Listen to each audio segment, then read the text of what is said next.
teman belajar kita bisa memberikan gambaran, strategi, maupun mungkin praktik baik terkait dengan penyusunan perencanaan dan penganggaran untuk kita diskusikan dan bahas bersama di webinar kali ini. Jadi saya harap Bapak Ibu sekalian bisa mencari posisi yang cukup nyaman, bisa cari lokasi yang sinyalnya cukup teman kuat, jadi belajar bisa terus kita mengikuti bisa webinarnya dengan memberikan kondusif dan fokus. Oke, supaya webinarnya berjalan lancar dan juga tidak ada kendala, mungkin saya ingin membacakan kesepakatan webinar terlebih dahulu ya. Di sini ada beberapa poin penting nih yang saya harap Bapak dan Ibu sekalian juga bisa fokus gitu ya, di mana Bapak dan Ibu dipersilakan untuk menuliskan nama menggunakan format nama underscore sekolah gitu. Lalu jika ingin menanyakan sesuatu atau memberikan tanggapan, bisa angkat tangan terlebih dahulu. Kan kalau di Zoom ini ada fitur raise hand-nya ya, yang bentuknya seperti mengangkat tangan gitu. Lalu kami juga memohon izin Bapak Ibu sekalian agar berkenan untuk memute dulu mikrofonnya saat diskusi sedang berlangsung, supaya Bapak dan Ibu yang lain juga bisa mendengarkan dengan kondusif. Dan jika memang ada pertanyaan atau pengen sharing-sharing gitu ya terkait praktik baiknya, bisa langsung diketik saja di kolom chatnya. Setelah itu, pastinya kan setiap ada sesi sharing atau pemaparan ini, kita pasti ada sesi tanya jawab ya. Nah, di sini salah satu kesepakatan sebenarnya adalah pertanyaan akan dipilih dan dibacakan oleh moderator gitu. Nanti saya akan bantu gitu ya memilih pertanyaannya dan membacakan, dan serta mungkin mendelegasikan kepada teman belajar untuk merespon pertanyaan-pertanyaan yang diberikan oleh Bapak dan Ibu sekalian. Setelah itu jangan lupa juga nih Bapak dan Ibu mengisi lembar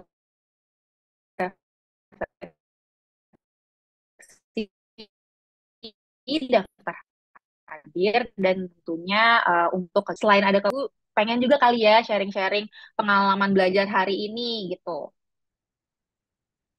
Bapak dan Ibu bisa membagikan pengalaman belajar hari ini di media sosial menggunakan tagar belajar PBD di PMM. Lalu jangan lupa untuk tag akun Instagram @ditjen.gtk.kemendikbud dan @ditjen.paud.dikdasmen. Jadi nantinya akun-akun itu bisa merepost tuh sharing-sharing dari Bapak dan Ibu sekalian, dan di-repostnya dari akun resmi Ditjen GTK dan Paud Dikdasmen Kemdikbud RI.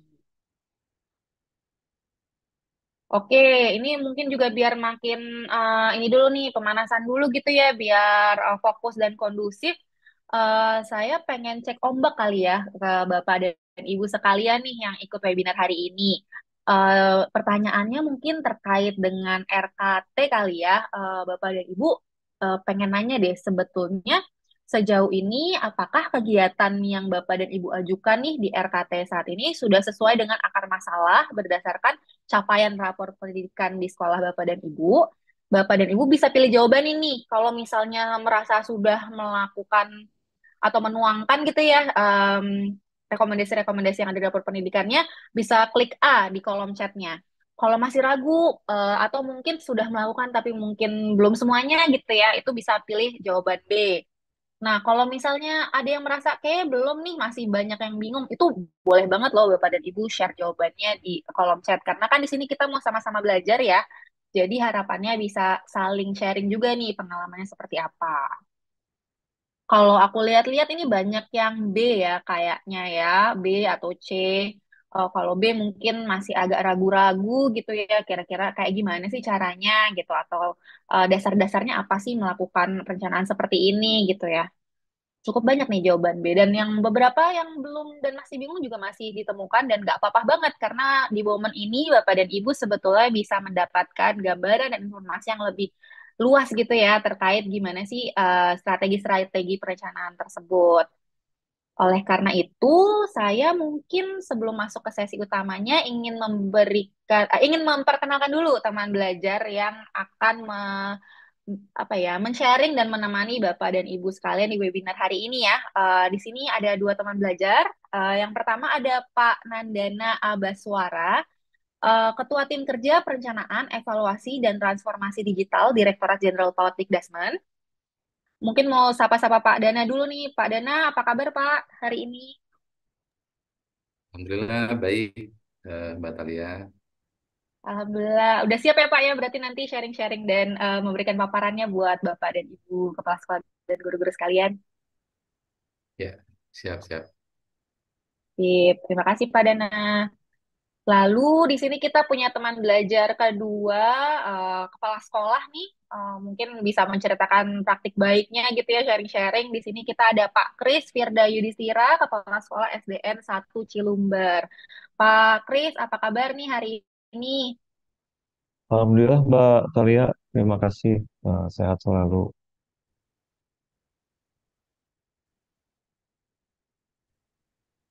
Alhamdulillah. Kalau gitu, ditunggu ya Pak sharing-sharingnya nanti di paparannya, praktik baik dan mungkin pengalaman di lapangan langsung ya. Siap Mbak.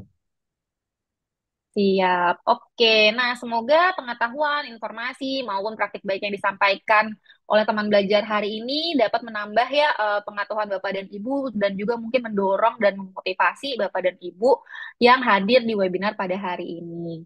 Oke, tanpa lama-lama lagi nih, saya persilahkan waktu dan tempatnya kepada Pak Dana untuk menyampaikan paparannya. Terima kasih.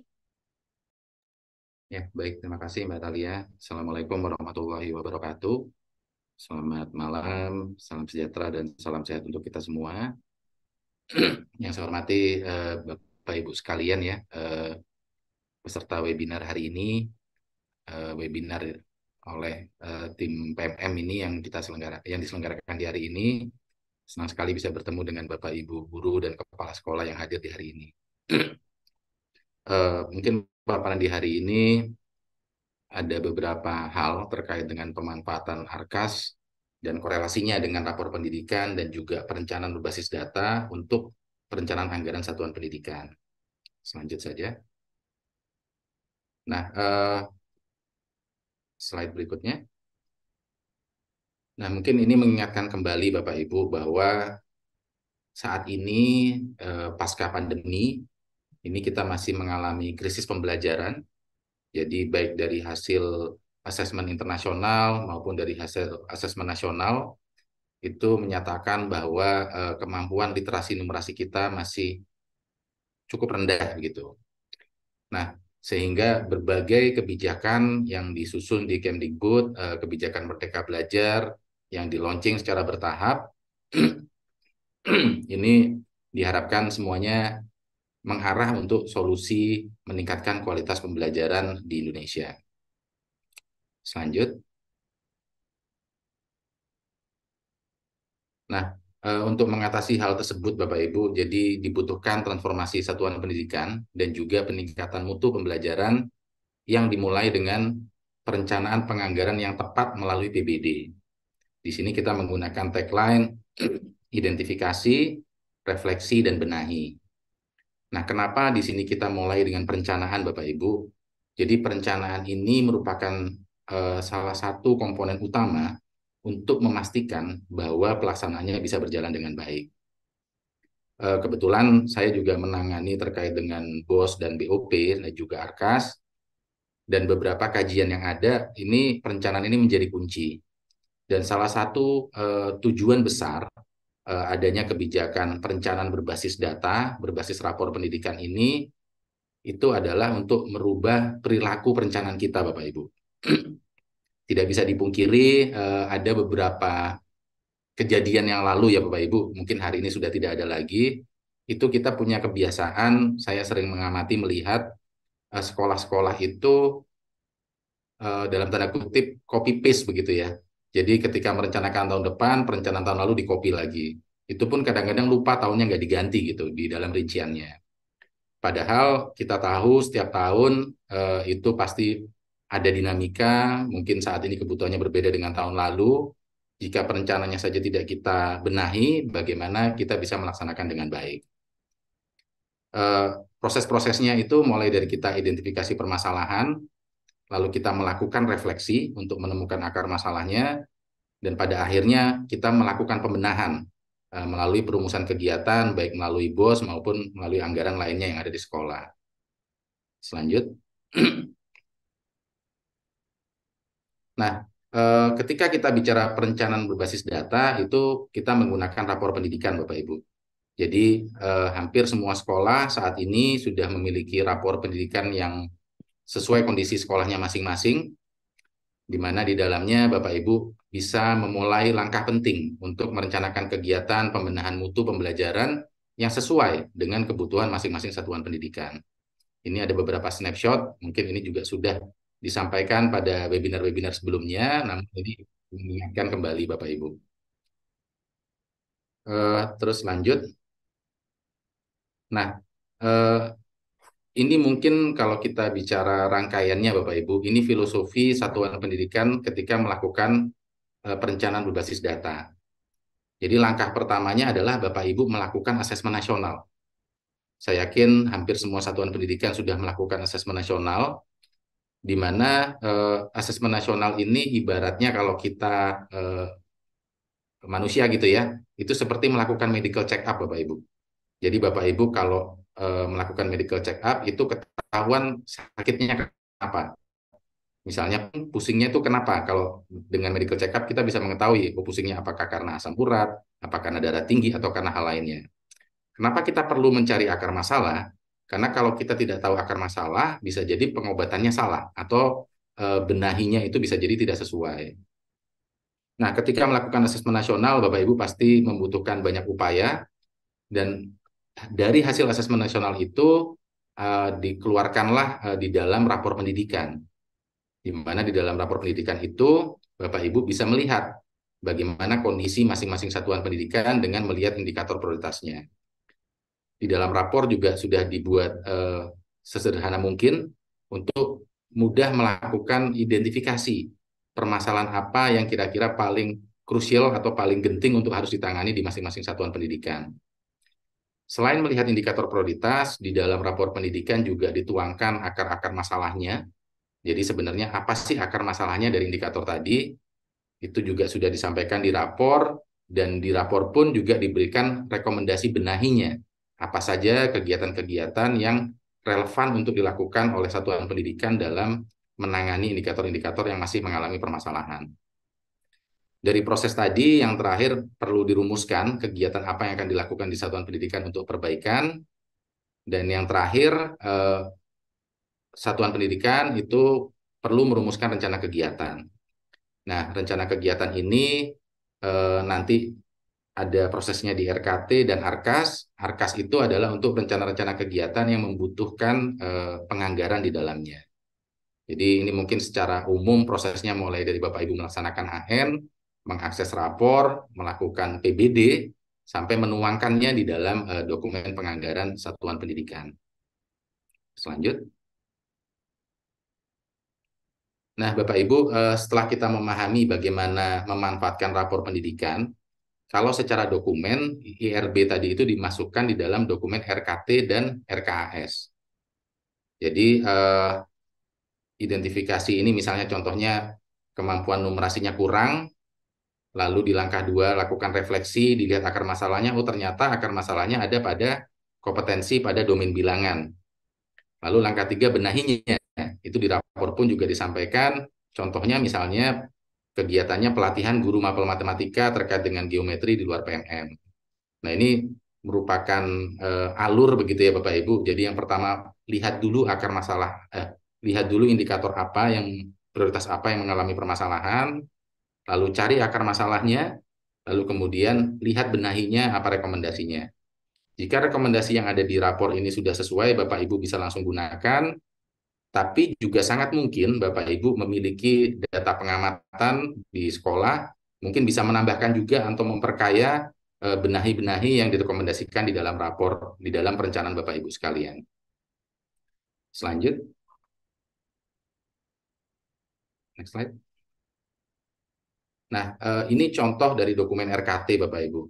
Jadi di dokumen RKT ini Bapak Ibu bisa unduh di dalam platform rapor pendidikan, di mana di dalam dokumen RKT ini menggambarkan mulai dari identifikasi permasalahannya, lalu refleksi akar masalahnya, benahinya, kegiatannya, termasuk penjelasan kegiatannya. Nah, hal yang lainnya mungkin yang Bapak Ibu nanti juga perlu diskusikan dengan warga sekolah, mana saja yang butuh pendanaan, mana yang tidak. Contoh yang ada di layar, Misalnya rekomendasinya adalah guru mengikuti pelatihan mandiri terkait numerasi di PMM. Di sini dinyatakan tidak butuh biaya, sehingga mungkin tidak perlu ditulis di Arkas. Tapi di sini ada juga activity lainnya, guru melakukan kegiatan sharing pengetahuan di Kombel 1 kali sebulan. Nah, di sini dinyatakan butuh pembiayaan. Nah, eh, penjelasan kegiatan inilah yang mungkin nanti akan kita bawa ke Arkas. Nah, di Arkas tentu selain kegiatan, Bapak Ibu juga nanti akan menjabarkan ketika melakukan kegiatan sharing ini apa saja sih item yang mau dibiayai. Apakah mungkin konsumsi, mungkin transportasi, atau mungkin pengadaan peralatan, atau apa peragam dan seterusnya begitu. Ini yang mungkin perlu didetailkan ke Arkas nantinya. Lanjut.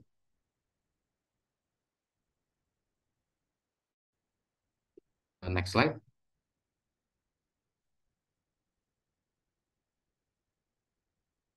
Nah, jadi apa sih? Maaf, bisa kembali ke slide sebelumnya. Nah, jadi mungkin apa hubungan KT dengan RKS ya Bapak Ibu? Jadi sebenarnya kalau kita bicara RKT itu kita menentukan rencana kegiatan secara apa namanya singkatannya rencana kegiatan tahunan gitu ya.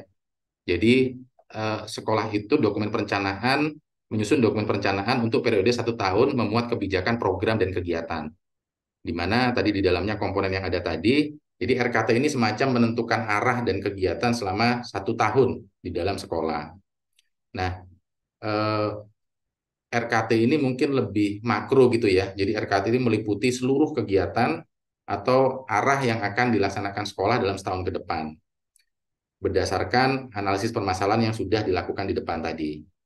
Nah, dari RKT ini kemudian baru kita putuskan. Jadi ketika bicara RKT tentu di dalamnya ada banyak sekali kegiatan. Mungkin kegiatan peningkatan SDM, lalu kegiatan misalnya peningkatan sarpras, kegiatan pembelajaran ekskul dan lain sebagainya. Di mana kalau kita bicara rapor pendidikan itu sebenarnya memiliki beberapa arah.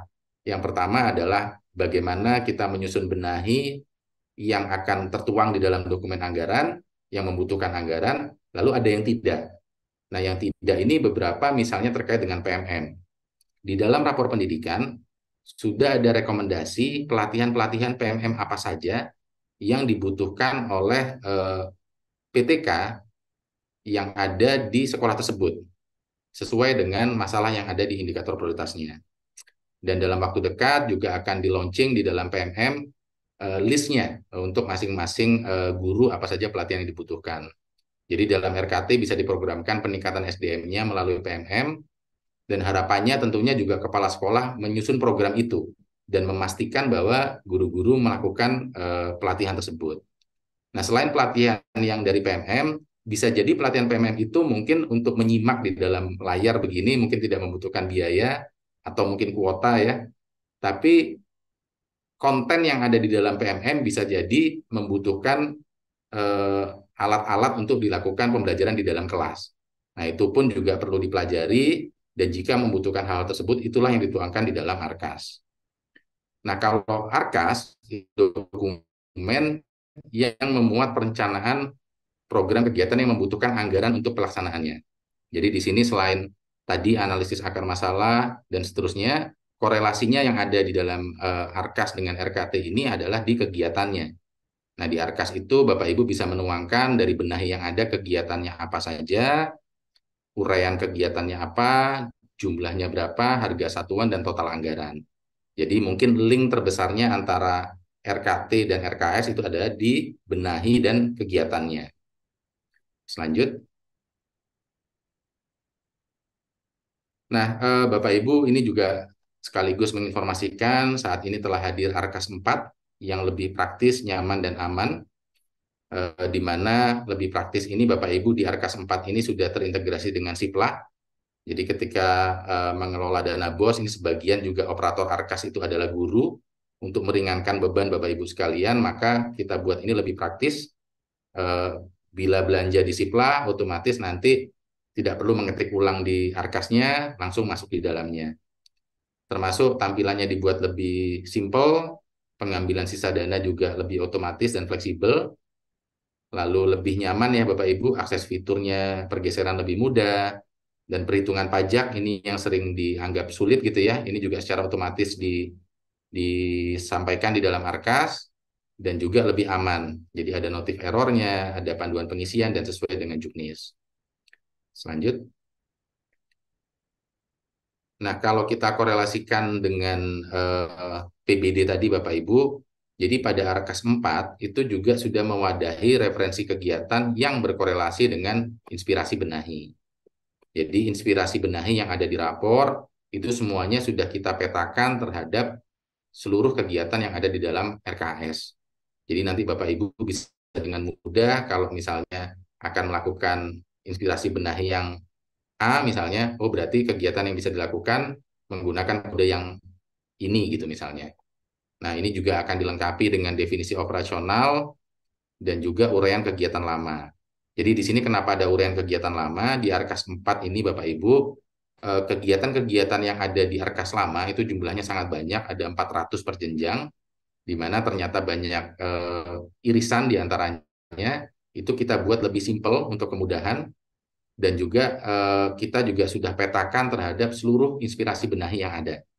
Nah, sehingga Bapak Ibu bisa dengan mudah nanti menikmati perjalanannya, mulai dari identifikasi, refleksi benahi, sampai ke menuangkan di Arkasnya.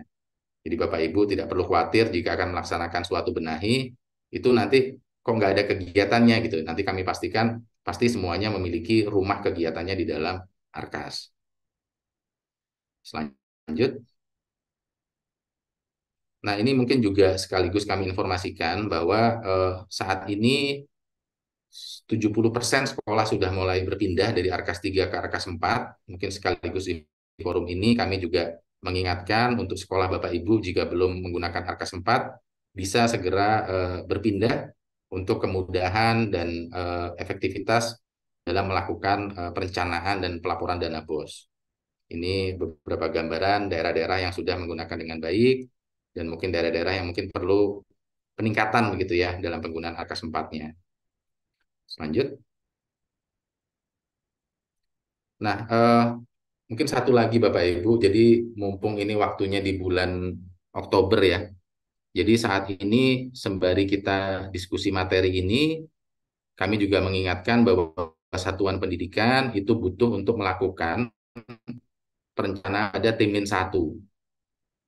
Jadi kalau Bapak Ibu mau membuat perencanaan 2024, disusunnya harusnya di Timin 1 di tahun 2023 ini.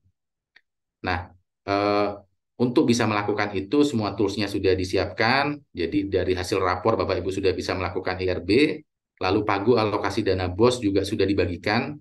Jadi saat ini setiap satuan pendidikan itu sudah mengetahui berapa alokasi BOS-nya tahun depan. Dan tools yang ketiga, Arkas ini juga sudah mewadahi untuk bisa melakukan perencanaan Timin 1. Sekali lagi saya menghimbau Bapak Ibu sekalian warga sekolah, tentunya kami berharap perencanaan ini berjalan partisipatif di dalam satuan pendidikan. Jangan sampai ada lagi stigma ketika diskusi tentang perencanaan atau tentang BOS, guru-guru itu cuma bilang yang tahu cuma kepala sekolah sama bendahara gitu ya.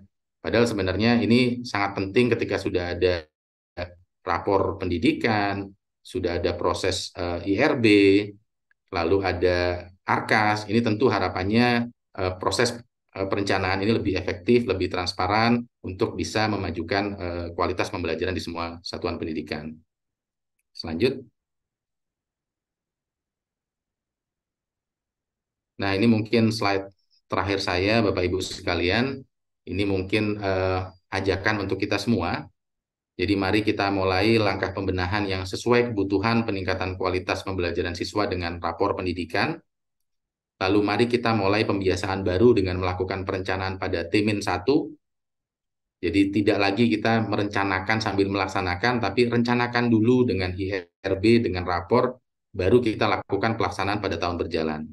Dan yang terakhir, mari mulai beralih ke Arkas 4 untuk tata kelola dana BOSP yang lebih praktis, nyaman, dan aman. Mungkin itu share ke moderator. Siap, terima kasih Pak Dana atas paparan yang sangat komprehensif ya. Jadi benar-benar tadi tuh dibedah dari sisi melakukan identifikasi, refleksi, benahinya melalui rapor pendidikan ya, karena kan di situ sudah cukup lengkap gitu ya untuk Bapak dan Ibu melihat capaian-capaian di sekolahnya dan bagian mana saja yang perlu dikembangkan dan bagian mana saja rekomendasi-rekomendasi pembenahannya gitu ya, dan juga bagaimana sih pada akhirnya praktiknya untuk melakukan perencanaan di RKT-nya sampai akhirnya melakukan penganggarannya dan nanti gimana caranya menuangkan penganggarannya itu tuh di arkasnya itu sendiri gitu ya. Mungkin beberapa hal yang apa namanya ingin saya highlight kali ya pesan-pesan dari Pak Dana juga tuh tadi ada beberapa 3 poin penting nih yang mungkin Bapak dan Ibu bisa selalu ingat gitu. Yuk Bapak dan Ibu mulai melakukan pembenahan yang sesuai dengan kebutuhan di sekolahnya masing-masing gitu yang bisa meningkatkan pembelajaran siswa dan pastinya menggunakan rapor pendidikan gitu karena di situ informasinya sudah lengkap bisa dianalisis bersama tadi juga kalau nggak salah Pak Dana menyebutkan bahwa partisipasi selain kepala sekolah tuh pastinya juga penting gitu ya dalam pembenahan di sebuah sekolah gitu. Lalu juga tadi salah satu poin pentingnya adalah membiasakan perencanaan yang sifatnya itu bukan H-1 ya, tapi tahun -1 ya. Jadi di tahun sebelumnya gitu. Jadi Bapak dan Ibu punya waktu yang cukup untuk mempelajari dulu nih bagaimana kondisi sekolahnya, kira-kira apa saja yang harus dibenahi, bahkan sampai bisa mengira-ngira gitu ya, pembenahannya ini mana aja sih yang harus dianggarin, mana aja yang sebetulnya tidak perlu anggaran gitu. Dan tadi juga pesan terakhirnya untuk ayo rame-rame kita beralih ke Alkas 4 karena sudah disiapkan sebuah sistem yang semoga juga lebih praktis, lebih nyaman dan juga lebih aman untuk Bapak dan Ibu sekalian. Sekadar mengingatkan juga nih Bapak dan Ibu sekalian bisa bisa mulai bertanya ya lewat kolom chatnya gitu. Kalau misalnya ada yang ingin ditanyakan langsung atau mungkin ada masih kebingungan gitu atau bahkan mau sharing cerita juga silakan ya Bapak dan Ibu sekalian untuk menuliskannya di kolom chat. Nah, terima kasih lagi sekali lagi pada Pak Dana ya atas penjelasannya. Mungkin sebelum pindah nih ke Pak Kris, saya pengen ngajak Bapak dan Ibu untuk ini lagi nih pemanasan lagi atau agak bergerak-bergerak sedikit, agak santai-santai dulu gitu ya, karena kan mungkin tadi informasinya banyak dan perlu dicerna dengan lebih dalam gitu. Nah, dari tadi ini kan kayaknya topiknya Pak Dana tuh membahas tentang satu kata nih yang terus-terus berulang gitu ya. Nah, di sini ada sebuah game atau quiz gitu ya, Bapak Ibu. Ada gambar, kira-kira 3 gambar ini tuh mengartikan kata apa ya, Bapak dan ini kayak tebak kata ya istilahnya. Wah, ini langsung banyak yang nebak nih, cepet banget Bapak dan Ibu. Oke, banyak yang udah jawab nih, baru ditanya 30 detik langsung pada jawab. Anggaran sekolah. Iya, jadi ini gambarnya tangga, keran, dan sekolah ya. Jadi kalau tangga dihilangin T-nya jadi angga, terus keran kalau dihilangin K-nya jadi ran, jadi anggaran, dan ada gambar sekolah, anggaran sekolah. Wah, ini Bapak dan Ibu masih fokus banget sih ngikutin webinarnya ya. Oke, sip. Kalau gitu mungkin biar nggak terlalu lama nih, selanjutnya akan ada paparan dari Pak Kris gitu ya, yang mungkin lebih banyak ngobrolin praktik baik dan juga sharing-sharing gimana sih proses mengimplementasikan gitu ya konsep-konsep yang tadi juga dijelaskan oleh Pak Dana. Jadi Pak Kris akan menjelaskan tentang praktik baik, penyusunan dan penganggaran sekolah berdasarkan perencanaan berbasis data. Waktu dan tempat dipersilakan ya Pak Kris. Terima Ya, terima kasih. kasih Mbak Talia. Yang saya hormati Bapak Ibu semua. Senang sekali rasanya bisa berjumpa di sesi webinar kali ini. Izinkan saya, Chris Firda Yudhistira, untuk berbagi praktik baik yang eh, sudah pernah saya lakukan di sekolah berkaitan dengan PBD, RKT, dan juga penyusunan ARKAS. Oke, Bapak Ibu, eh, ada perbedaan sedikit di raport ya, rapor pendidikan 2022 dan 2023. Untuk yang 2023 itu sangat mudah sekali bagaimana kita bisa melihat akar masalahnya, capaiannya, mana yang turun, mana yang harus ditingkatkan, itu sangat mempermudah sekali kita di sekolah untuk menyusun rencana kerja tahunan. Lalu apa yang saya lakukan berdasarkan rapat pendidikan yang sudah ada, saya melakukan beberapa langkah eh, yang saya lakukan di sekolah bersama guru-guru. Langkah yang pertama saya lakukan adalah saya membentuk BAS grup discussion. Artinya saya membentuk grup-grup kecil bersama rekan-rekan guru. Selain tadi yang sudah dijelaskan oleh Mas Dana, ada IRB. Tetap kita menggunakan IRB tersebut, tapi di dalamnya saya lebih fokus lagi kepada 4 hal ini yang saya gunakan untuk diskusi, sebagai bahan diskusi. Yang pertama adalah urgensi, yang kedua adalah sasaran, yang ketiga adalah sumber daya, dan yang keempat adalah impact. Jadi dari rapor pendidikan yang sudah kita unduh, lalu kita buat diskusi, kita lihat urgensinya nih, prioritasnya apa sih dari sekolah kita itu, kira-kira akar masalah yang harus diperbaikinya apa. Nah, itu jadi kita cari dulu akar masalahnya, kira-kira apa. Kemudian setelah sudah ketemu akar masalahnya, kita lihat nih sasaran perbaikannya itu kemana. Apakah untuk murid, apakah untuk pendidiknya, atau untuk murid dan pendidik. Jadi sasarannya perbaikannya kemana. Kemudian kita lihat juga sumber daya yang dimiliki oleh sekolah. Dari segi anggaran, dari segi fasilitas, biotika, biotika seperti apa. Kita juga melihat sumber daya yang dimiliki oleh sekolah. Kemudian eh, targetnya atau luarannya kira-kira apa yang diharapkan supaya gurunya bisa lebih paham tentang literasi kah, supaya anak-anaknya bisa lebih paham tentang numerasi. Jadi kita lihat luaran yang diharapkan. Jadi 4 hal ini yang menjadi pokok bahasan di IRB yang sudah kita lakukan bersama dalam BAS Group Discussion seperti itu. Nah, eh, kemudian dari hasil ini kita susunlah RKT-nya. RKT-nya masih sama seperti apa yang sudah tadi dijelaskan oleh Mas Dana, cuman ini praktik baik yang saya gunakan itu di awal tahun kemarin, jadi masih menggunakan yang tahun 2003 di awal. Nah, bagaimana agar bisa low budget tapi high impact? Jadi kami sepakat di dalam sekolah, BAS Group Discussion itu untuk kegiatannya kami memaksimalkan rekomendasi yang ada pada PBD. Untuk karena kita masih mulai belajar, baru belajar, jadi hal pertama adalah memaksimalkan rekomendasi yang ada pada PBD. Kemudian yang kedua, memaksimalkan sumber daya yang dimiliki sekolah. Contohnya apa? Contohnya misalkan kita belajar tentang, oh ya, yang ada di PMM saja misalkan. Jadi ya udah sumber daya yang dimilikinya, misalkan ada laptop, ada komputer, ada akses internet. Jadi semuanya kita berusaha meminimalisir budget, tetapi tetap hasil luarannya itu maksimal. Jadi rekomendasi yang ada pada PPD itu sebetulnya sudah sangat membantu sekali kami di sekolah untuk menyusun rencana kerja tahunan. Jadi kebanyakannya kami itu belajar dari PMM seperti itu. Jadi hampir semuanya itu rekomendasi yang ada di PBD kita masukkan, tetapi tidak semuanya ya. Kita sesuaikan dengan kondisi tadi di sekolah, melihat juga dari urgensi yang penting di sekolah tersebut itu apa. Kemudian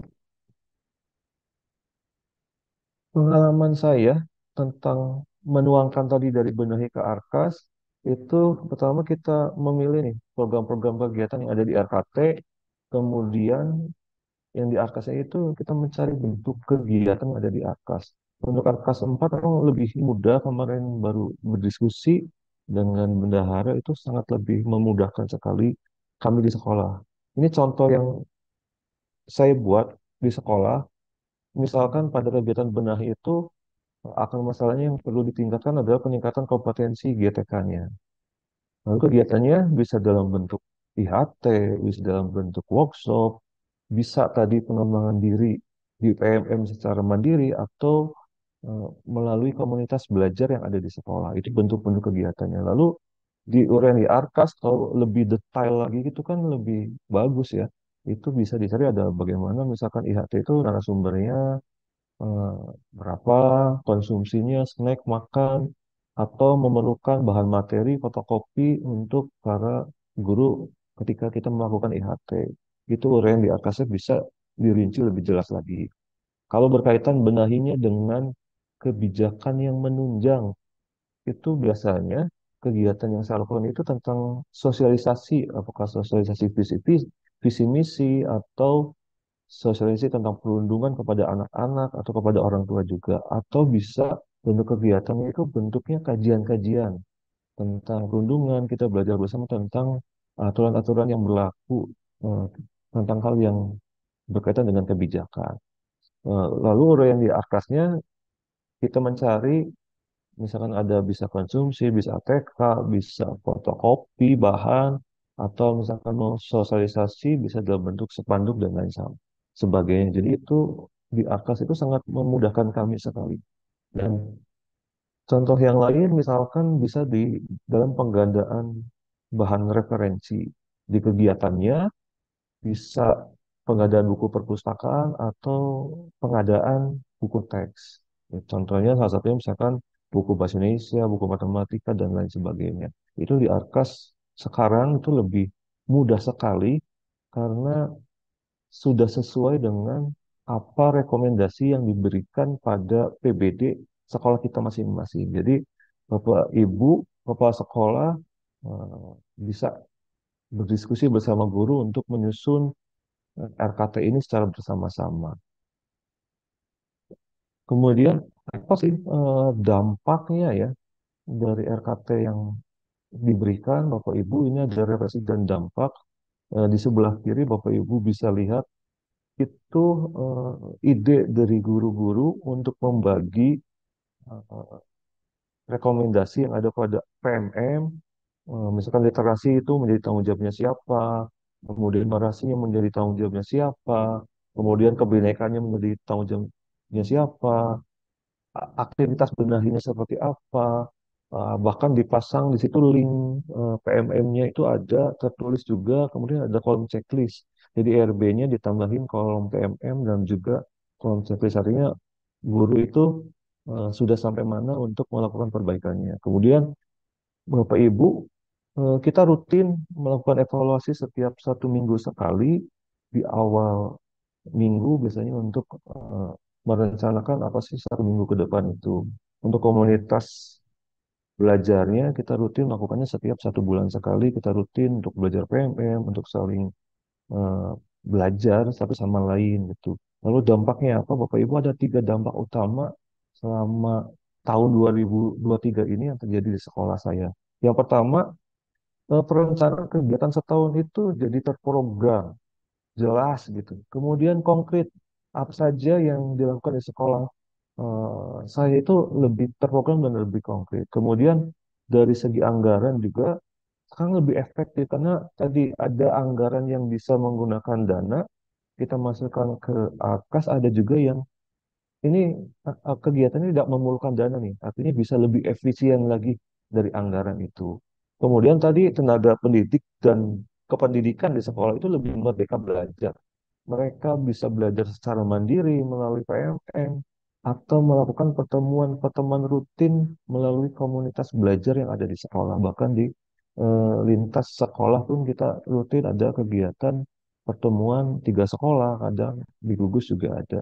Jadi itu Bapak Ibu, eh, arah pendidikan ini sangat bermanfaat sekali bagaimana sekolah menyusun programnya dengan konkret berdasarkan rekomendasi yang ada pada PBD tersebut.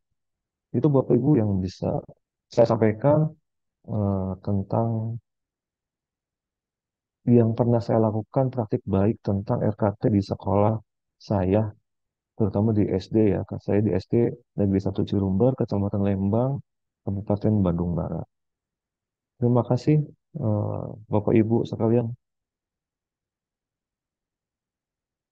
Baik, terima kasih banyak Pak Kris atas sharing-sharing inspiratifnya ya.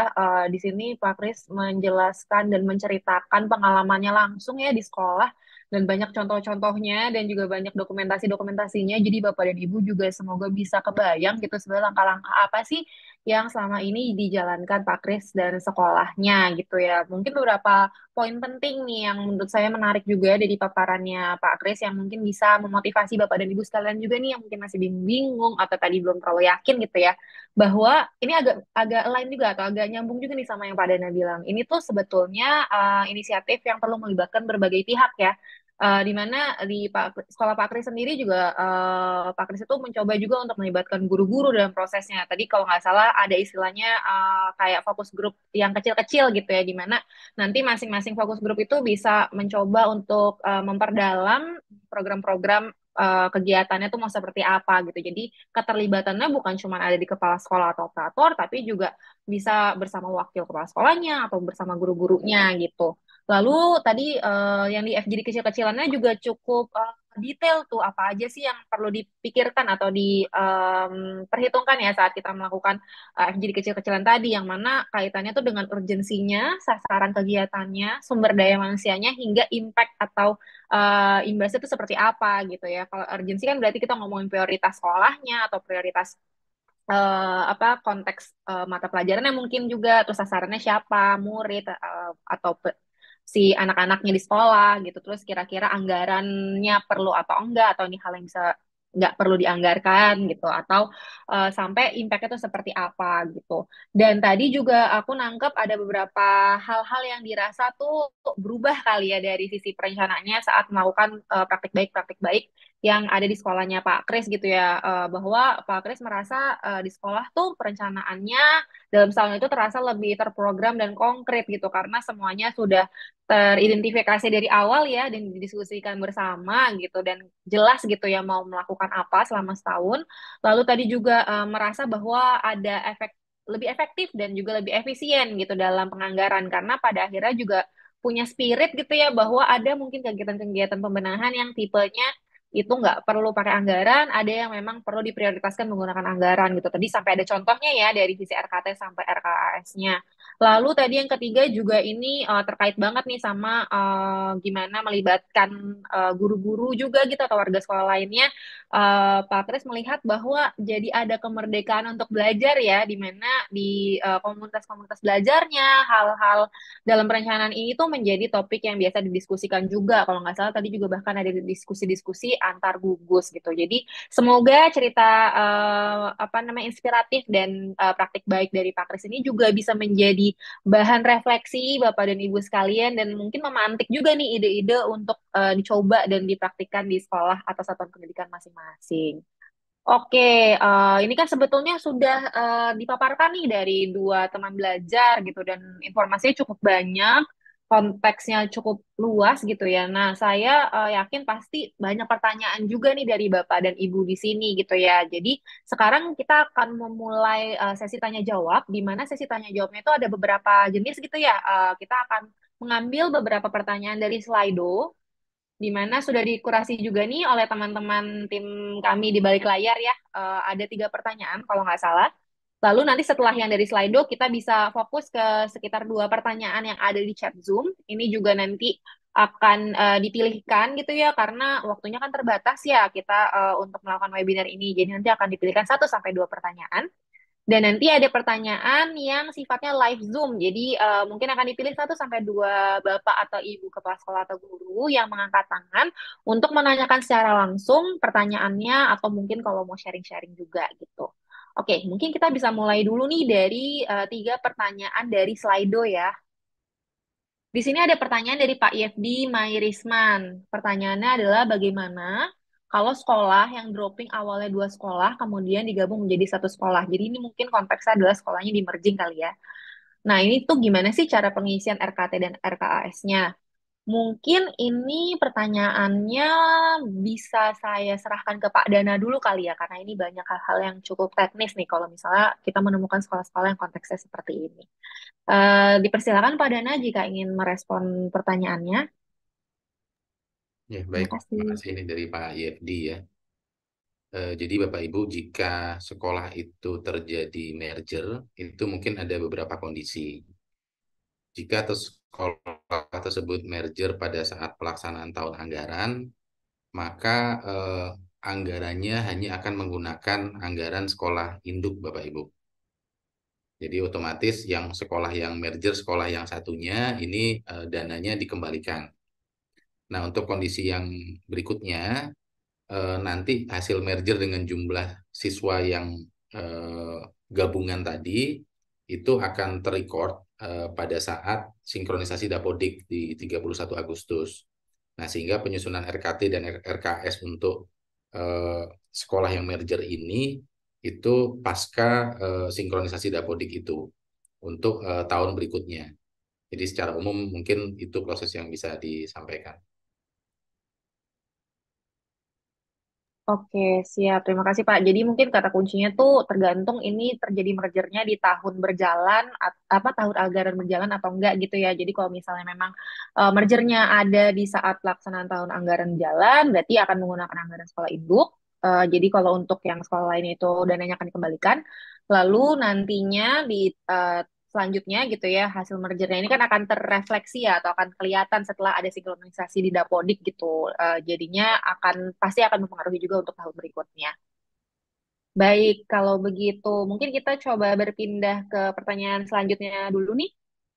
Di sini ada Bapak atau Ibu nih, Yuneli Zaluku. Di sini pertanyaannya mengenai cara penyesuaian RKT dan ARKAS. Bagaimana dengan kegiatan peserta didik yang tidak ada dalam ARKAS? Apakah bisa ditambahkan untuk dianggarkan dalam perubahan ARKAS? Mungkin ini aku pengen nanya dari Pak Kris dulu kali ya. Kalau siapa tahu Pak Kris pernah menghadapi kondisi yang serupa gitu. Kalau ada praktik baiknya atau sharing-sharingnya, boleh nih Pak Kris kalau mau respon duluan. Silakan. Iya, terima kasih Mbak Kalia.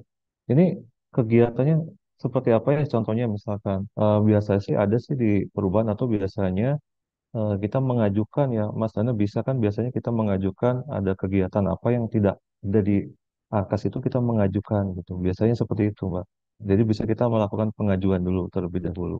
Biasanya gitu sih. Cuman ini eh, kegiatan pendidik yang tidak ada di ARKAS tuh contohnya seperti apa gitu. Kayaknya kurang masih belum belum jelas ya gitu. Tapi pengalaman saya kalau yang tidak ada itu kalau memang bisa kita biasanya mengajukan dulu nanti di AKAS baru keluar. Biasanya seperti itu. Nanti ditambahkan mungkin sama Mas Dana. Ya, silakan Mas Dana kalau mau merespon juga atau menimpali juga nih. Ya, baik. Ya, betul sekali Pak Kris. Jadi ini memang contoh pertanyaannya tidak terlalu detail ya. Tapi secara umum Bapak Ibu di dalam RKS, di dalam ARKAS ini, ketika di tahun berjalan itu ada dinamika. Misalnya begini, di tahun 2024 nanti itu hasil rapor pendidikan akan launching di bulan Februari, misalnya gitu ya. Hasil AN yang tahun ini. Nah, Bapak Ibu kan sebenarnya sudah punya perencanaan nih di dalam RKT dan juga ARKASnya. Nah, dari hasil rapor yang terbaru, dari hasil AN yang terbaru, oh ternyata butuh penyesuaian gitu. Mungkin bisa kegiatan peserta didik atau kegiatan lainnya. Nah, di ARKAS itu ada dua fitur, yaitu pergeseran dan perubahan. Nah, pergeseran itu bisa dilakukan dengan catatan itu tidak merubah jenis belanja gitu ya. Karena ini masuk dalam skema anggaran daerah, maka dilihat jenis belanjanya nih, apakah dari habis pakai tidak geser ke modal dan seterusnya. Jika tidak ada pergeseran yang besar atau major gitu ya antar jenis belanja, Bapak Ibu bisa melakukan pergeseran. Ini prosesnya sangat cepat. Tapi jika memang membutuhkan perubahan yang sangat signifikan, itu ada istilahnya fitur perubahan. Nah, perubahan ini yang harus diajukan ke dinas dan memang prosesnya sedikit lebih panjang gitu. Tapi secara umum biasanya cukup di proses pergeseran itu sudah bisa dilakukan. Jadi Bapak Ibu, sekali lagi perencanaan yang berjalan ini masih punya fleksibilitas. Ini bisa dilakukan pergeseran-pergeseran jika memang dibutuhkan dan ada dinamika di satuan pendidikan masing-masing. Mungkin itu tambahannya. Baik, terima kasih Pak Dana atas responnya. Jadi memang pada akhirnya ini perlu detail juga ya konteks dan kondisinya gitu. Ini sebetulnya yang nggak ada kegiatannya itu tuh seperti apa gitu ya. Tapi sebetulnya bisa diajukan. Ada dua fitur ya sebetulnya di Arka sendiri ya sekarang. Ada yang sifatnya anggaran berjalan itu bisa digeser atau bisa diubah pergeseran atau perubahan gitu. Kalau pergeseran kayak yang tadi Pak Dana juga jelasin, biasanya ini yang sifatnya nggak ngerubah jenis belanjanya gitu, jadi yang skop besarnya gitu ya. Sedangkan kalau yang perubahan itu mungkin akan butuh koordinasi dan mengajukan ke dinasnya, jadi flow-nya atau alur perubahan perencanaannya akan lebih signifikan dan lebih panjang. Tuh, semoga agak lebih clear ya, Bapak dan Ibu yang mungkin punya juga kondisi atau masalah yang sama gitu. Karena sebetulnya anggaran ini tuh cukup fleksibel juga ya nantinya untuk bisa disesuaikan. Baik, mungkin pertanyaan satu lagi nih ya, yang dari Slido kalau nggak salah masih ada satu lagi. Ini anonim ya, nggak ketahuan Bapak atau Ibu yang nanya, tapi pertanyaannya terkait dengan bolehkah dalam penyusunan ARKAS kegiatan perlombaan menyangkut masalah pembiayaan pendaftaran dan kelengkapan lainnya sebagai pengembangan potensi diri siswa. Jadi kayaknya dia mau coba nempelin biaya-biaya yang kaitannya dengan kegiatan perlombaan ke ARKASnya gitu ya. Mungkin dari perspektifnya Pak Kris kali ya, siapa tahu pernah ngalamin juga nih di sekolahnya. Kalau mau menanggapi duluan, Pak Kris. Eh, boleh, Mbak, makasih. Biasanya ya kalau ada pembiayaan tentang perlombaan itu ada khusus, Mbak. Jadi satu kali misalnya biayanya pendaftaran aja. Kalau kelengkapan lainnya nggak ada sih biasanya. Hanya satu kali untuk pendaftaran saja. Biasanya seperti itu. Untuk kelengkapan lainnya kayaknya nggak dititipin ya, langsung ke pendaftaran aja. Oh, oke. Biasanya Misalnya seperti itu. mungkin, oh iya.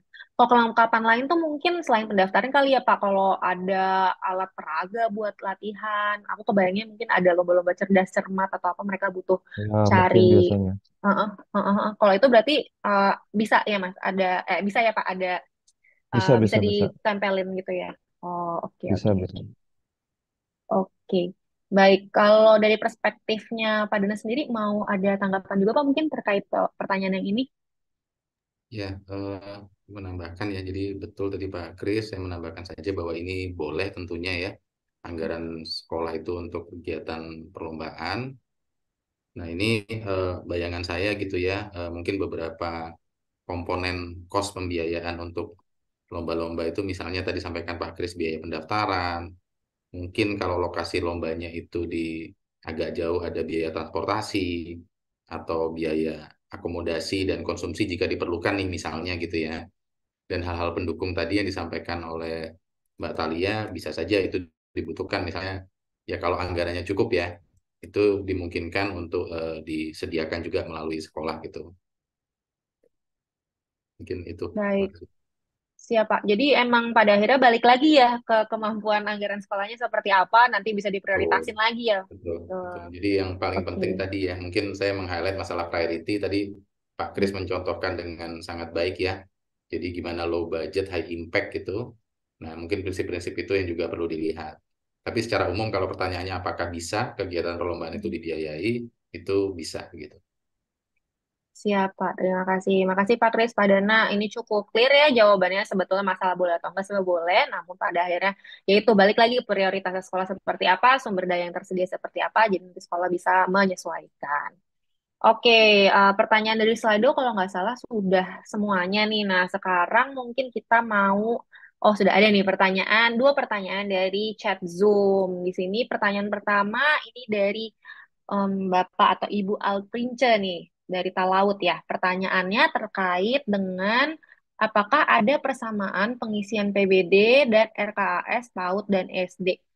Nah, ini mungkin saya mau minta tolong Pak Dana dulu kali ya untuk merespon pertanyaan yang bagian ini. Baik, baik terima kasih nih dari Talaut ya, Alprince ini pertanyaan yang sangat baik gitu. Jadi kalau persamaan pengisiannya itu secara umum alurnya sama. Jadi melakukan IRB lalu dituangkan di dalam ARKAS. Nah, memang saat ini untuk yang PAUD itu sifatnya menggunakan EDS, tapi itu juga bisa didownload melalui rapor pendidikan juga. Dan untuk penuangannya di dalam RKS untuk yang PAUD itu baru akan terjadi di bulan November awal nanti, itu akan di launching ARKAS 4 untuk BOP. Jadi secara flow untuk perencanaan 2024 ini sudah sama melalui rapor untuk identifikasi refleksi benahinya, penuangan penganggarannya adanya di ARKAS 4. Hanya yang untuk PAUD ini baru bisa dilakukan di bulan November. Insya Allah tanggal 9 November akan di launching. Mungkin itu Mbak Talia. Siap, Pak Dana, terima kasih. Ini tadi aku kayak dapat colekan juga dari tim bahwa waktu Q&A-nya udah nggak terlalu banyak. Aku bantu rangkum juga kali ya respon dari Pak Dana untuk pertanyaan ini. Jadi Bapak dan Ibu sekalian nggak usah khawatir karena nanti per November pastinya Arkas insya Allah akan di-launching juga nih Arkas 4-nya untuk BOP. Jadi Bapak dan Ibu di PAUD juga bisa melakukan perencanaan penganggarannya di Arkas yang khusus untuk BOP. Dan untuk proses IRB-nya sendiri sebetulnya juga alurnya sama gitu ya secara prinsip dan umum alurnya gitu ya, di mana Bapak Ibu bisa menggunakan EDS yang mana juga bisa di-download di rapor pendidikan seperti itu. Baik, mungkin pertanyaan selanjutnya nih kita ngambil dari live chat lagi kah, teman-teman tim? Oh iya, ada satu lagi. Oke, di sini ada Pak Sudirman dari SMPN 3 Ajang Ale. Pertanyaannya, bagaimana jika seandainya perencanaan ARKAS tidak terlaksana di periode tersebut? Oke, aku pengen tahu juga sih kalau dari perspektif sekolah, Pak Kris pernah ngalamin nggak ya Pak kondisi seperti ini? Jadi mungkin udah masuk ARKAS, Oh, tapi nggak terlaksana gitu, nggak sepenuhnya terlaksana mungkin ya ini konteksnya. Gimana Pak ya, Kris? hmm, pernah sih Mbak, biasanya tadi ya udah dijelasin sama Mas Dana ada Mm-mm, pergeseran. mm-mm. Biasanya bisa dilakukan ke pergeseran itu atau tadi dilakukan di perubahan. Dulu mah disebutnya biasanya perubahan saja ya Pak Mas Dana. Tapi sekarang sudah ada istilah baru namanya pergeseran itu. Biasanya saya mengenalnya dulu hanya di perubahan gitu. Sekarang sudah ada yang baru di Arkas 4 itu ada bisa dilakukan pergeseran juga seperti itu. Pernah berapa kali sih Mbak? Tapi bisa dilakukan di perubahan atau di pergeseran itu. Oke, jadi sebetulnya kalau misalnya ditanya bisa apa enggak kayak tadi ya gitu, ini sebenarnya bisa karena sekarang kan ada yang sifatnya pergeseran, ada yang sifatnya perubahan dengan alurnya masing-masing ya. Yang pergeseran berarti kan mungkin lebih singkat dan karena skopnya juga tidak sebesar yang perubahan, yang mana perubahan alur akan lebih panjang. Tadi yang Pak Danda juga sempat jelasin gitu ya. Pak Danda mungkin ada tambahan lagi atau cukup nih untuk yang pertanyaan ini? Ya, mungkin sedikit saja gitu ya. Saya mencoba memahami pertanyaan ini gitu. Eh, jadi jika misalnya ada kegiatan yang tidak optimal, bisa tadi dilakukan pergeseran atau perubahan. Tapi jika yang dimaksud misalnya perencanaan sekolah dalam 1 tahun itu kan akan dilaporkan secara bertahap ya, tiap bulan melalui BKU, yang kemudian secara semesteran itu digunakan sebagai basis penyaluran. Jadi kalau misalnya di semester 1 atau tahap 1 sekolah itu tidak melaporkan hasil perencanaannya itu, maka tidak bisa salur tahap 2-nya dan seterusnya. Nah, karena ini menggunakan prinsip tahun anggaran, ini jika persepsinya perencanaan itu maknanya kegiatan tidak terserap begitu ya. Misalnya anggaran satu sekolah 100 juta, sampai dengan akhir tahun anggaran itu tidak bisa dilaksanakan sepenuhnya. Nah, itu sisanya itu akan dinamakan menjadi sisa dana. Misalnya 100 juta, lalu kemudian tersisa 20 juta sampai akhir tahun anggaran. Nah, itu tahun depannya itu akan dibebankan pada anggaran tahun berikutnya gitu. Menjadi kayak semacam pemotongan salur. Tapi secara umum mohon dioptimalkan Bapak Ibu jika ada perencanaan yang dilakukan itu tidak terlaksana, itu tolong secara rutin diisi BKU-nya dan dipantau, dilakukan mitigasi, dialihkan kegiatan lain yang mungkin pasti banyak kebutuhan sekolah yang bisa didanai. Mungkin itu tambahan saya. Terima kasih. Iya, terima kasih Pak Dana. Ini pesan yang penting juga ya untuk mengoptimalkan anggaran yang ada dan tetap dimonitor gitu BKU-nya. Karena kalau misalnya ternyata nggak terserap dengan optimal, itu akan mempengaruhi juga ya di penganggaran tahun setelahnya. Oke, dari live chat ada pertanyaan lagi nggak ya kira-kira? Oh, ada satu lagi nih. Ini tadi diingatin lagi waktunya kurang dari 3 menit. Mungkin singkat aja nih. Dari Pak Rengga, PAD, pertanyaannya, apakah aturan terkait maksimal belanja pegawai 50% dari anggaran BOSP yang diterima masih berlaku? Mungkin bisa saya tanyakan ke Pak Dana ya, terkait dengan ini. Ya, anggaran terkait dengan belanja batasan untuk honor ini 50% ini masih berlaku. Jadi kemarin itu sempat tidak diberlakukan karena ada bencana nasional gitu ya, ada pandemik. Artinya saat ini ketika kondisi normal ini berlaku 50% untuk BOS. Sedangkan untuk BUP itu tidak ada pembatasan. Jadi ini mungkin ada dua treatment yang berbeda gitu ya antara BOS dan BOP karena memang nature-nya berbeda. Jadi begitu, masih berlaku untuk yang BOS 50%, untuk BOP tidak ada pembatasan. Siap, terima kasih Pak Dana. Jawabannya cukup singkat, jelas, dan padat ya, bahwa untuk untuk BOS sendiri masih berlaku aturan ini, tapi untuk BOP tidak ada. Oke, tidak ada pembatasannya.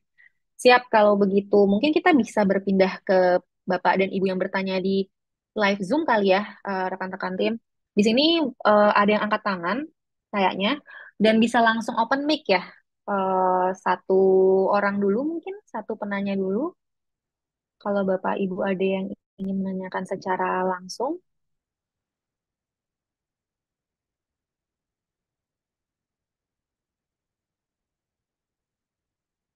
apakah ada Bapak Ibu yang ini, sebenarnya beberapa ada yang angkat tangan nih.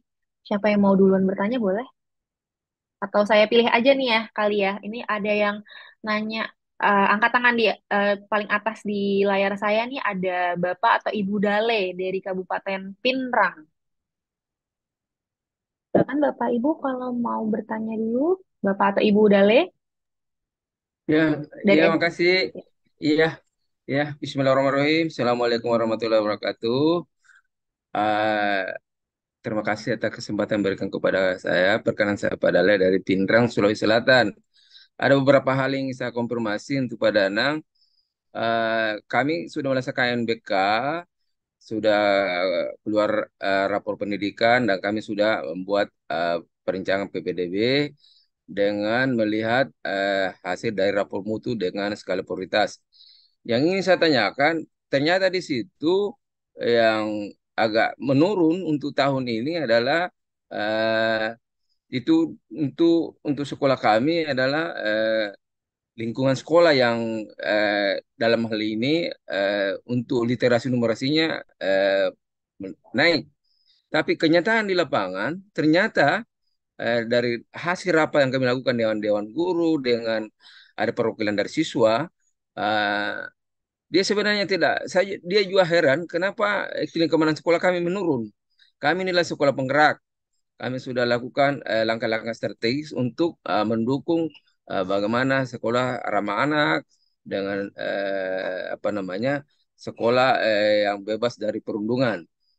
Itu jadi ternyata dari hasil rapat dia meminta kepada kami bahwa yang perlu ditingkatkan sebenarnya adalah bagaimana kompetensi guru dalam hal ini tenaga pendidikan, pendidik dan tenaga pendidikan.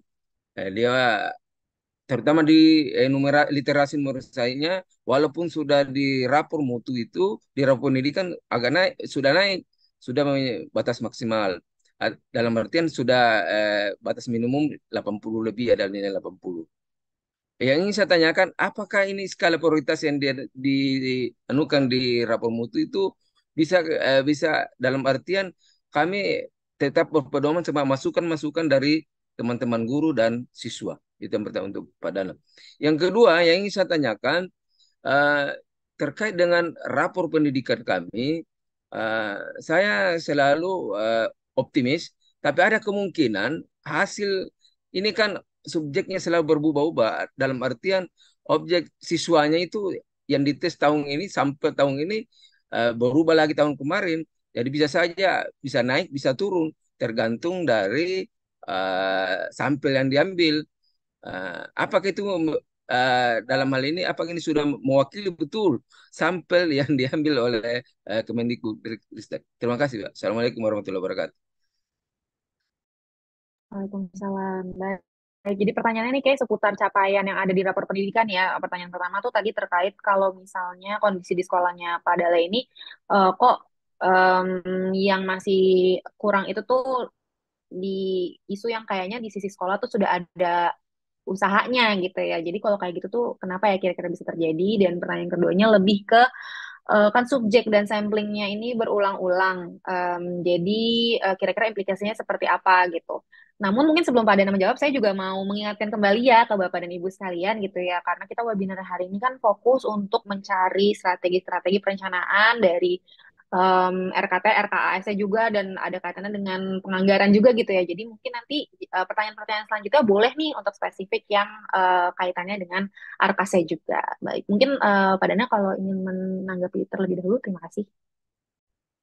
Ya, baik. Terima kasih Pak Dali. Ini dari pertanyaannya saya sudah menangkap bahwa Pak Dali ini sudah melakukan journey-nya gitu ya, atau perjalanannya mulai dari AN dan seterusnya sampai ke PBD-nya dan AKAS-nya. Nah, mungkin yang pertama, saya kembali ke prinsip bahwa eh, rekomendasi benahi yang ada di rapor itu adalah rekomendasi, Pak. Jadi ketika bicara rekomendasi, maka itu tidak mutlak. Jadi tepat sekali tadi Pak Dali ketika misalnya diskusi dengan warga sekolah, misalnya ternyata secara priority, nggak mungkin dong kita hanya menyelesaikan yang masalah lingkungan, meninggalkan yang literasi. Ketika literasi dan numerasinya pun sudah tinggi, untuk memaintain atau menjaga pada level yang sama atau meningkatkan, itu juga butuh usaha tentunya, dan mungkin juga butuh anggaran. Jadi kalau saya menjawab dari pertanyaan tadi, tentunya hasil dari rapor pendidikan ini secara alur sudah tepat sekali yang Bapak lakukan, dijadikan pertimbangan untuk melakukan refleksi bersama. Nah, hasil refleksi bersama itu ketika memang yang sudah tinggi itu masih perlu di-maintain, ya itu boleh saja dilakukan gitu, Pak. Karena ini sifatnya rekomendasi.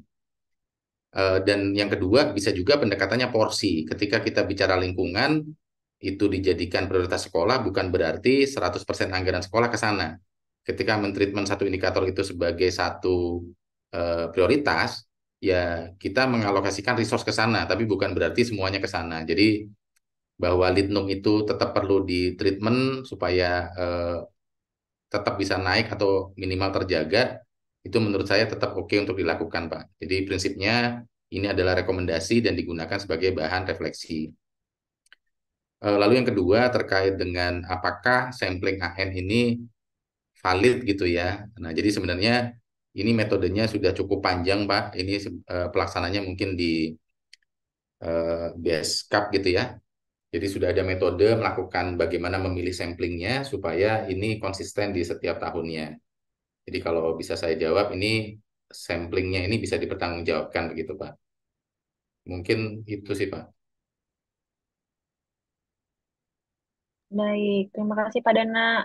Pak Dale, mungkin semoga sudah cukup jelas dan clear ya Pak, bahwa tadi pertanyaan pertamanya memang langkah-langkah yang Bapak lakukan di sekolah itu sudah cukup tepat gitu ya, di mana akhirnya hasil-hasil dari rapor pendidikan ini menjadi bahan refleksi dan juga bahan diskusi untuk pembenahan di sekolah. Namun mungkin yang ditekankan adalah sifat rekomendasi benahi yang ada di rapor itu pastinya nggak mutlak gitu. Jadi hasilnya masih perlu didiskusikan lagi dengan warga sekolah dan bisa menjadi bahan pertimbangan untuk prioritasasinya. Terus tadi terkait sama pertanyaan keduanya juga nih tentang sampling AN. Nah itu jawabannya juga cukup jelas ya bahwa sudah ada pendekatan-pendekatan dan metode-metode yang dilakukan di balik layar gitu ya yang memastikan bahwa sampling AN itu valid dan bisa dipertanggungjawabkan. Baik, selanjutnya mungkin aku mau buka coba satu penanya lagi nih dari list partisipannya yang masih angkat tangan. Tunggu sebentar, tidak terlihat di saya. Ada siapa? Oke, yang selanjutnya yang paling atas nih Ibu Siti Nur Azizah. Silakan Bu Siti jika ada pertanyaan, kalau bisa yang kaitannya juga dengan Arkas ya, dengan perencanaan dan penganggarannya. Silakan. Ya, terima kasih atas kesempatannya. Selamat malam Bapak Ibu semua. Iya Pak, di sini saya sudah melaksanakan kajian untuk membuat penyusunan anggaran dari rapor mutu yang prioritas rekomendasi itu kami sudah laksanakan. Tapi kalau untuk BOS ya Pak, kalau untuk BOSB, bagaimana untuk penganggaran biaya rutinan seperti internet, telepon, gitu Pak. Itu kan biaya rutin. Kalau yang di kajian dan di contoh yang diberikan tadi kan biaya-biaya kegiatan seperti itu Pak. Dan untuk apa? Bentar Pak. Untuk apa biaya lomba-lomba juga seperti itu, Pak. Penyusunannya itu seperti apa? Kami masih butuh eh, penjelasan yang lebih jelas lagi, Pak. Karena selama ini eh, untuk yang penyusunan biaya rutinan kami masih belum bisa menemukannya, Pak. Terima kasih. Baik, terima kasih Bu Siti. Mungkin Pak Dana bisa merespon terlebih dahulu, tapi nanti kalau Pak Kris ada sharing-sharing informasi atau pengalaman yang serupa, nanti bisa dilanjut kali ya. Terima kasih. Ya, baik, mungkin saya duluan ya, nanti Pak Kris bisa menambahkan. Jadi yang pertama, ini yang saya pahami pertanyaan Bu Nur ya, itu ketika melakukan journey di dalam rapor, itu ada unduhan terkait dengan RKT dan RKS, di mana sekolah sudah mencoba sedemikian rupa untuk menuangkan benahinya apa saja. Nah, apa yang ada di dalam benahi itu kemudian harus dituangkan ke dalam aplikasi yang namanya Arkas, Bu Siti Nur Aziza. Jadi ada aplikasi namanya Arkas, nah di situ bisa dituangkan, termasuk untuk anggaran-anggaran rutin. Jadi tentunya kalau kita bicara mekanisme penganggaran, tentu hal yang pertama yang harus kita anggarkan adalah yang rutin, kayak misalnya bayar air, bayar listrik, ya Ya, hal yang pokok lah ya, itu dianggarkan dulu, baru yang sifatnya pengembangan tadi. Nah, ketika mungkin Bu Nur menemukan prioritas di dalam PBD itu ada 10 atau 15, nah itu tentu mungkin harus memilih juga. Kecuali jika anggaran sekolahnya itu cukup untuk melaksanakan semuanya, ya bisa semuanya. Tapi jika tidak bisa semuanya, mungkin bisa tadi diskusi dengan warga sekolah mana nih yang paling krusial untuk diselesaikan duluan gitu. Jadi langkah-langkahnya mungkin seperti itu ya Bu. Jadi yang sudah dilakukan sudah tepat, tinggal satu langkah lagi nih untuk masuk di dalam arkasnya. Dan jika di dalam exercise Excel unduhan tadi belum memasukkan yang rutin seperti air, internet, itu bisa diinsertkan dulu Bu, baru sisanya yang untuk anggaran pengembangan lah mungkin saya istilahkan. Nah, lalu yang berikutnya tadi terkait dengan biaya lomba dan lain sebagainya itu juga sama. Itu ketika sudah dituangkan di Excel tadi, Ibu juga bisa meneruskan untuk mengentrikan di dalam Arkas. Tadi Pak Kris juga sudah mencontohkan dengan sangat baik gitu ya di dalam materinya. Mungkin itu dari saya. ya Pak, terima kasih atas pencerahannya. Siap. Ini Pak Krisnya masih ada kah? Kalau siapa tahu pengen sharing juga nih pengalamannya Pak Kris, siapa tahu pernah mengalami hal serupa atau mungkin selama ini gimana sih Pak tips and triknya kali ya untuk menentukan prioritasnya walaupun tadi sudah sempat dijelaskan sedikit. Hampir sama sebetulnya apa yang tadi dijelaskan oleh Mas Dana. Jadi di sekolah itu yang kami anggarkan utama ya yang rutin ya Mbak. Kayak tadi kayak honorarium yang untuk guru honor, biasanya itu udah dianggarkan rutin. Terus listrik, internet itu ada di anggaran rutin. Nah, untuk pengembangan pengembangan tadi kompetensi GTK-nya itu baru disesuaikan dengan RKT yang sudah kita buat. Itu baru kita sesuaikan. Kalau memang anggarannya tidak ada, tadi yang saya jelaskan di awal, kita bisa memaksimalkan belajar secara mandiri melalui PMM. Karena kan sudah ada akses internetnya sudah kita berikan dari anggaran rutin itu sudah ada. Jadi kita bisa memaksimalkan itu dengan belajar bersama-sama melalui PMM tersebut secara mandiri. Biasanya seperti itu sih, Mbak. Ya, terima kasih Pak Kris. Jadi makin kebayang sih tadi ya mungkin penjelasan Pak Dana dan juga praktik di lapangannya seperti apa ya. Karena kayak kata kuncinya nih prinsipnya ya pastinya kita juga harus melakukan prioritisasi gitu ya. Kalau yang rutin kan pasti mau nggak mau harus di cover gitu ya. Tapi yang tadi sifatnya anggaran yang kegiatan itu pada akhirnya perlu rembukan lagi di sekolah. Mulai ngelihat yang mana yang lebih urgent tadi kan kalau dari metodenya Pak Kris gitu ya. Mana yang urgensinya paling tinggi gitu. Mana yang impactnya bisa lebih besar dengan capital effort gitu. Yang mana harusnya kan anggaran-anggaran utamanya yang rutin itu tuh udah ke cover gitu. Jadi ini makin menguatkan lagi nih pesan bahwa ada loh sebetulnya jenis-jenis kegiatan yang bisa tetap dilakukan walaupun anggarannya terbatas. Dan tadi kayaknya salah satu pesan dari Pak Dana juga mungkin yang perlu makin dikuatkan juga pengaplikasiannya atau penuangan perencanaan dan penganggaran tadi di aplikasi Arkasnya ya biar bisa lebih menyeluruh begitu. Oke, mungkin ini masih ada waktu 2 menit sih sebetulnya. Tapi kalau misalnya ada satu penanya terakhir kali ya, saya kasih juga nih ke salah satu partisipan yang sudah angkat tangan. Coba saya lihat dulu. Tadi di bawahnya Bu Siti itu ada Bapak atau Ibu Tasmioda. Ini Bapak atau Ibu Tasmioda, boleh silakan langsung bertanya. Bisa di-unmute dulu. Siap. Selamat malam. Malam, Halo, Bu. yang saya ingin tanyakan, tadi kan ada kriteria bahwa ada pembiayaan untuk narsum. Apakah narsum ini ada kriterianya? Misalnya, eh, kalau PNS tidak boleh dibayarkan atau sebagainya gitu. Oke, jadi pertanyaan Ibu nih kalau kita mau cari narsum ya Bu ya buat IHT mungkin di sekolah gitu ya. Ya, Untuk mau ngadain latihan bareng di sekolah gitu ya. Oke, kira-kira itu seperti apa kriterianya gitu ya Bu ya? betul. Oke, baik. Mungkin boleh saya tanyakan kepada Dana dulu kali ya, Ya, terkait dengan terima ini. kasih. Terima kasih. Ya, baik. Terima kasih Bu Tasmioda. Jadi kalau untuk narsum itu sebenarnya kriterianya itu pasti dikembalikan ke aturan anggaran daerah masing-masing ya. Karena sekali lagi Bapak Ibu dan BOS ini eh, masuknya di dalam anggaran transfer daerah yang tidak terlepaskan dari anggaran APBD itu sendiri. Nah, tapi kalau dari Juknis secara umum kita tidak ada pembatasan narsum itu seperti apa. Ya secara umum narsum itu yang expert dalam bidang tertentu dan sebenarnya dari dana bos sendiri itu dipersilahkan siapa yang memang dianggap layak untuk bisa membantu gitu ya guru-guru di sekolah dalam meningkatkan kompetensi.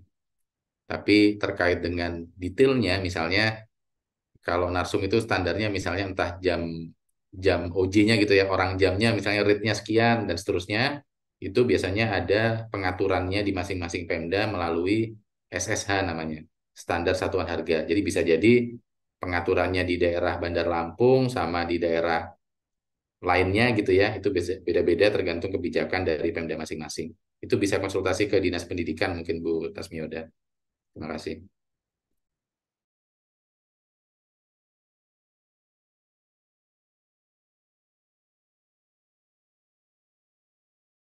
Siap, terima kasih Pak Dana. Pak Kris sendiri ada nggak jadi narasumbernya? Siapa tahu. Ya pengalaman kami, Mbak, kalau untuk tadi anggaran itu sebetulnya kondisional ya. Cuman untuk kriterianya biasanya ya sesuai dengan kebutuhan kita dulu kan tadi. Itu kita cari peningkatan kompetensinya di hal apa. Misalkan literasi, berarti kita cari narasumber yang sesuai. Biasanya kalau kami, yang pertama biasanya yang kita dahulukan itu biasanya yang terdekat ya. Biasanya bisa pengawas sekolah, atau sekarang sudah bisa di PMN juga kita menggunakan narasumber berbagi praktik baik, Mbak. Di PMM itu kita bisa cek ada fiturnya kita cari narasumber berbagai praktik baik yang memang sudah layak gitu. Di PMM itu ada. Kemudian kalau di sekolah kami mah karena di wilayah Bandung bisa menggunakan BBPMP atau bisa juga dari BBGP. Jadi sesuai dengan kebutuhan saja sih sebetulnya. Tapi untuk yang anggarannya tidak begitu besar sesuai dengan kondisi sekolah tadi yang low ya, biasanya itu antara pengawas atau narasumber berbagi praktik baik yang memang sudah terbukti praktik baiknya itu berhasil. Jadi itu bisa kita maksimalkan untuk menjadi narasumber untuk peningkatan kompetensi guru di sekolah. Seperti itu sih Mbak Kalian. Terima kasih. Baik, terima kasih Pak Kris atas sharingnya gitu ya. Jadi memang salah satu kata kuncinya tadi kayaknya sebetulnya kalau tentang narasumber ini dikembalikan lagi ke konteks dan kondisi di sekolah dan daerahnya masing-masing gitu ya. Karena kan kemungkinan akan ada aturan pendanaannya gitu yang terangkum di SSH-nya masing-masing gitu. Karena pastikan ada pagu-pagunya kali ya gitu kebayangnya dan tidak terlepas dari APBD-nya. Namun secara umum untuk aturan narasumber ini kan dikembalikan lagi gitu ya pastinya kan cari yang terlihat gitu ya ekspertisnya di bidang apa gitu lalu mungkin juga kriterianya sesuai kebutuhannya misalnya mau fokus di bidang mana gitu dan Tadi juga Pak Kris mungkin ngasih trik gitu ya atau tips and triknya gitu ya bahwa bisa dimulai dengan narasumber-narasumber terdekat dulu gitu. Mau dari pengawas sekolah atau mungkin dari PMM-nya karena di situ juga ada narasumber berbagi praktik baiknya atau bisa juga dari BPMP dan BBGP-nya ya. Seperti itu. Oke, kalau begitu ini sebetulnya waktunya sudah habis untuk Q&A-nya ya. Jadi di sini saya berterima kasih dulu untuk kedua teman belajar yang sudah menanggapi maupun menjawab dengan sangat komprehensif dan detail. Semoga Bapak dan Ibu juga makin tercerahkan.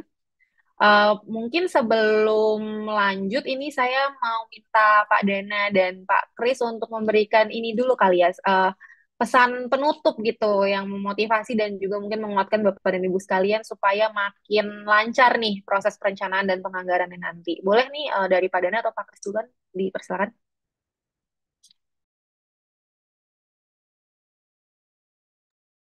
Ini siapa duluan? Saya duluan deh ya. Boleh, boleh Pak.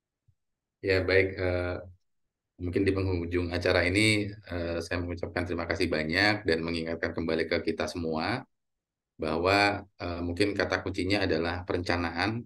Jadi kualitas perencanaan itu akan sangat menentukan kualitas dari pelaksanaan peningkatan kualitas pembelajaran yang ada di satuan pendidikan.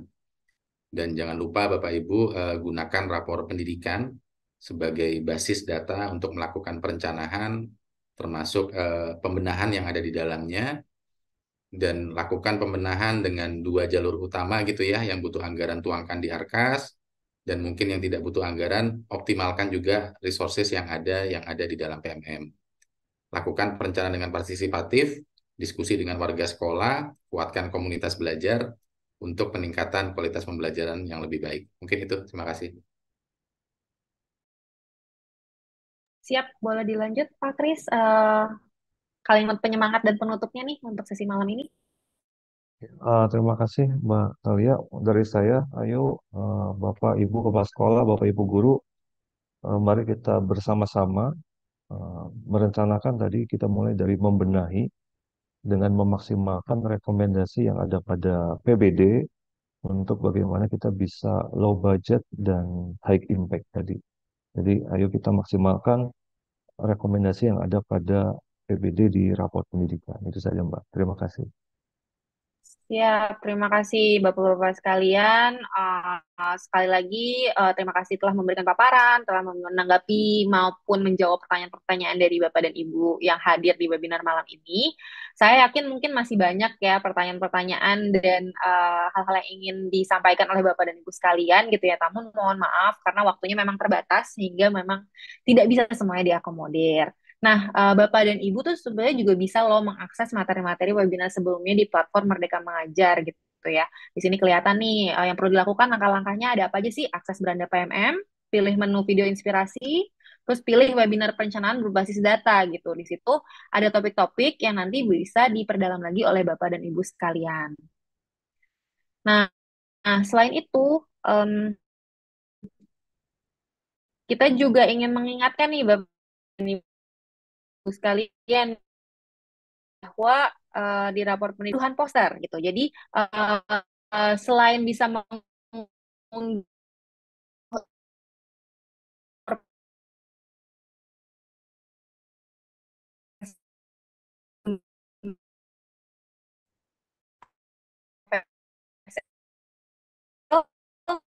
Bapak dan Ibu sekarang bisa menguster gitu di poster yang tercapai dengan kebutuhan dari sekolah atau satuan pendidikannya Bapak dan Ibu sekalian, mau itu dipajang di mading atau mungkin membagikannya dengan rekan sejawat, itu diserahkan lagi ke sekolah masing-masing.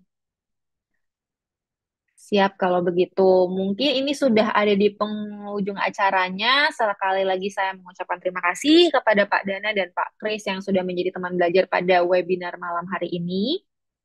Semoga melalui paparan yang telah disampaikan kedua teman belajar, Bapak dan Ibu makin pede, makin semangat juga nih dan termotivasi untuk melakukan langkah-langkah praktis dan strategis supaya perencanaan dan penganggarannya itu lebih optimal dan nantinya akan berimbas pastinya ke kualitas pendidikan yang ada di sekolah. Semoga semua hal baik materi, pengalaman maupun pengetahuan yang sudah disampaikan dapat menjadi manfaat dan inspirasi buat kita bersama yang hadir di malam hari ini.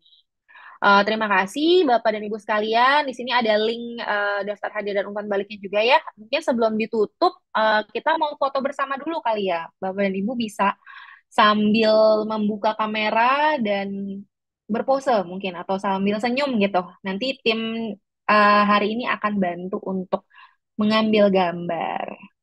Boleh nih Bapak Ibu sekalian yang mau foto-foto dulu, nanti dari tim akan kasih aba-aba kali ya, kalau udah mau diambil gambarnya.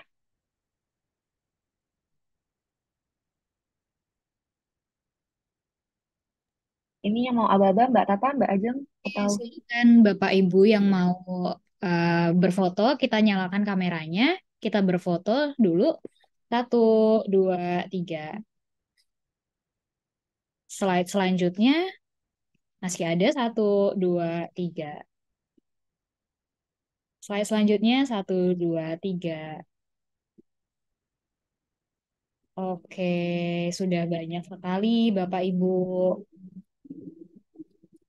siap, makasih banyak. Kalau begitu, sesi foto bersamanya sudah selesai. Berarti ini menjadi sesi akhir webinar kita pada malam hari ini. Terima kasih lagi untuk Bapak dan Ibu yang sudah stay sampai akhir webinar. Saya pribadi sebagai moderator mohon maaf jika ada salah-salah kata. Saya mohon izin untuk pamit undur diri. Wassalamualaikum warahmatullahi wabarakatuh. Selamat malam. Salam sehat, salam semangat untuk Bapak Ibu sekalian. Terima kasih, sampai jumpa di webinar selanjutnya. Selamat malam.